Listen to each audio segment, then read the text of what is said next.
안녕하십니까. 박훈탁TV입니다. 미국 패권이 붕괴하고 있습니다. 우크라이나의 패배는 미국 군사 패권의 붕괴를 의미합니다. 러시아와 중국이 근본위제로 미국 달러화를 밀어낼 준비를 하고 있습니다. 러시아는 미국의 면책특권을 없애겠다고 땅땅 벼르고 있습니다. 국제정치 경제에 패러다임 변동이 발생하고 있습니다. 방송 전에 한 말씀 드리겠습니다. 여러분들 잘 아시다시피 제가 해임 취소 행정소송 진행하고 있습니다. 광주가 제기한 터무니없는 손해배상 청구 소송도 준비하고 있습니다. 제가 굉장히 힘들고 어렵습니다. 제 방송에는 광고도 잘 붙지 않습니다. 여기 후원 계좌 있습니다. 자율 구독료 내는 셈 치고 좀 도와주시기를 간곡하게 부탁드리겠습니다. 서방 언론은 러시아가 우크라이나를 불법적으로 침공했고 미국과 나토의 자비로운 지원이 우크라이나를 돕고 있다고 보도하지만 그것은 사실이 아닙니다. 미국과 나토가 우크라이나 갈등에 깊이 관련되어 있습니다. 미국이 20년간 쓸데없이 주둔해온 아프가니스탄에서 2021년에 철수한 것은 러시아에 대항하기 위한 화력의 재구성이었습니다. 우크라이나는 대리인이고 결국 미국 제국주의자들을 위한 대포밥이 되고 말았습니다. 이 전쟁은 단극체계를 유지하려는 미국과 다극체계의 등장을 밀어붙이고 있는 러시아, 중국 그리고 다른 국가들 사이에 더 큰 지정학적 대결의 한 부분입니다.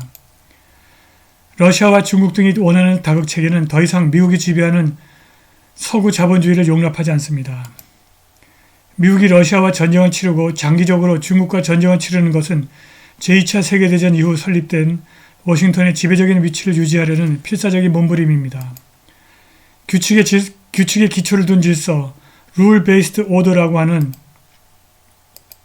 완곡한 표현에 의미하는 전후 미국의 제국주의 질서는 무절제한 제국주의 전쟁과 금융통제의 남용으로 점차 평판이 나빠지고 있습니다. 다극체계를 추구하는 세력은 글로벌리스트를 풍요롭게 하는 미국과 서방의 전쟁 도발 시스템으로부터 해방을 원합니다. 우크라이나 전쟁은 미국의 세계적인 권력의 붕괴와 체계적인 불평등을 보존하려는 절박함의 징후일 뿐이고 임박한 우크라이나 패배는 미국 패권 붕괴의 임박과 함께 국제정치에서 패러다임 변동을 의미합니다. 지금 우크라이나에서 치열한 전투가 벌어지고 있는데 진정한 전쟁은 달러화를 파괴할 능력이 있는 러시아의 통화전쟁, 커런시 워일 것입니다. 지금까지 푸틴의 행동은 비교적 소극적이었으나 이미 러시아와 중국은 근본위제를 이행하기에 충분한 금을 축적했습니다. 이제 근본위제를 시행하는 것이 그들의 이익에 압도적으로 유리합니다. 러시아 경제신문에 실린 세르게이 글레지예브의 기사에 따르면 회원 대화 파트너 및 SCO 상하이 협력기구 준회원 간의 무역수지 정산이 선택적으로 금으로 결정될 것이 분명합니다.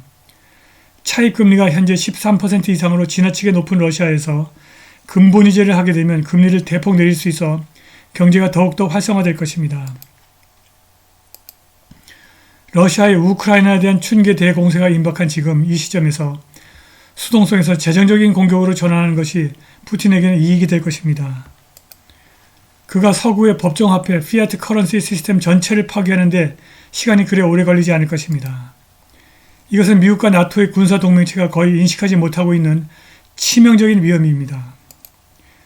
1971년 8월 닉슨 대통령이 근본위제를 포기한 이후 선진국의 통화는 달러화를 기준으로 관리됐습니다. 그때부터 서구 피애트머니 구매력이 줄어들었고 오늘날 1달러의 구매력은 근본위제가 실시되던 시절의 1.8%에 불과합니다.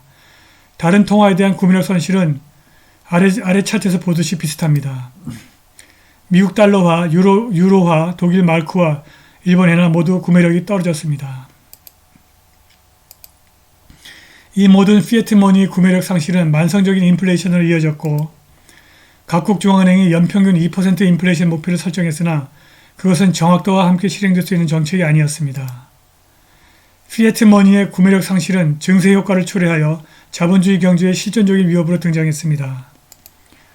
러시아와 중국의 상해 협력회의는 피애트머니의 실패와 거리를 두는 능동적인 정책으로 옮겨가고 있습니다. 상해협력회의는 금융이 아닌 상품 생산을 경제적 미래의 기초로 삼고 자원과 자본 측면에서는 자급자족을 추구하고 아시아 전역의 통합과 산업화를 계획하고 이 모든 노력을 지원하는 통화정책은 피에트머니를 버리고 근본이자를 채택할 것입니다. 중국과 러시아는 이미 근본이자 채택을 위해서 충분한 양의 금을 보유하고 있습니다. 중국에서는 1983년부터 인민은행이 줄곧 금을 축적해 왔습니다. 최근에 중국이 2만 톤 이상의 금 보유고를 축적했고 계속해서 금 보유고를 늘리고 있는 것으로 추정됩니다. 상해 금거래소가 2002년에 설립되었고 최근까지 2만 3천 톤이 공공소유로 회수되었습니다. 중국은 자국으로 들어온 금을 수출하는 것을 허용하지 않는 엄격한 정책을 시행하고 있습니다. 러시아의 경우에 러시아 국가기금이 약 1만 2천 톤의 금 보유고를 갖고 있는 것으로 추정되는데 이는 미국의 공식 금 보유고 8,134톤을 초과합니다. 또한 러시아는 연간 금 생산량을 300톤 이상에서 500톤으로 늘릴 계획이고 이것은 전부 러시아 국가기금으로 들어갈 것입니다. 이미 글로벌 달러 보유액이 감소하기 시작했습니다. 미국 재무성 TIC 수치에 따르면 글로벌 미 국채 보유액이 34조 달러로 정점을 찍었고 현재 약 30조 달러로 감소했습니다.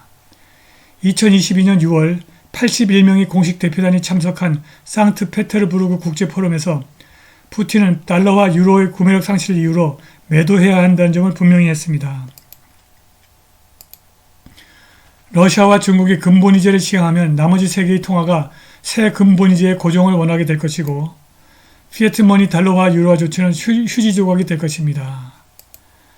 이제 워싱턴은 심각한 반발에 직면하지 않고 세계 무대에서 무력을 멋대로 사용할 능력을 상실했다고 러시아의 고위 외교관이 말했습니다. 세르게이 라야브코프 러시아 외무차관은 지난 토요일 리아 노보스티에 미국이 2003년 이라크 침공 명분을 날조한 사실을 세계가 잊을 것으로 기대해서는 안 된다고 말했습니다. 이 러시아 외교관은 유엔 안전보장이사회에서 당시 미국 국무장관의 악명 높은 연설 20주년 전날 이렇게 말했습니다. 그날 파웰은 사진에서 보듯이 탄저균이 들어있다는 작은 병을 보여주면서 이라크 침공이 불가피성을 주장했으나 이라크에 대량 살상 무기는 없었습니다. 파웰의 유엔 거짓말은 오랫동안 위선의 전형이 되었고 미국 지배 엘리트가 자신의 면죄부와 오만하게 나머지 세계를 가르칠 수 있다는 의심할 여지가 없는 권리에 대한 확신을 주었다고 라야브코프가 말했습니다.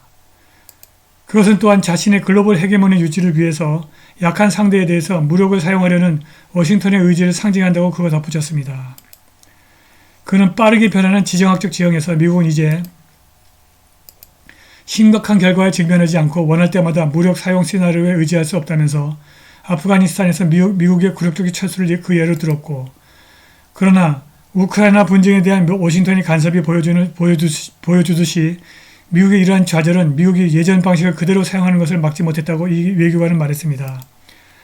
그러나 러시아와 중국이 근본이자를 도입하여 달러화와 유로화가 휴지 조각이 되버리면 미국이 더 이상 천문학적 규모의 군비를 사용할 수 없게 되고 미국의 무모한 군사력 사용은 불가능해질 것입니다. 국제정치 경제가 패러다임 변동을 겪고 있습니다. 한국은 전혀 새로운 국제정치 경제 환경 속에서 경제와 국방을 현명하게 이끌어가는 새롭고 정확한 안목을 가져야 할 것입니다. 오늘 방송은 여기까지입니다. 감사합니다.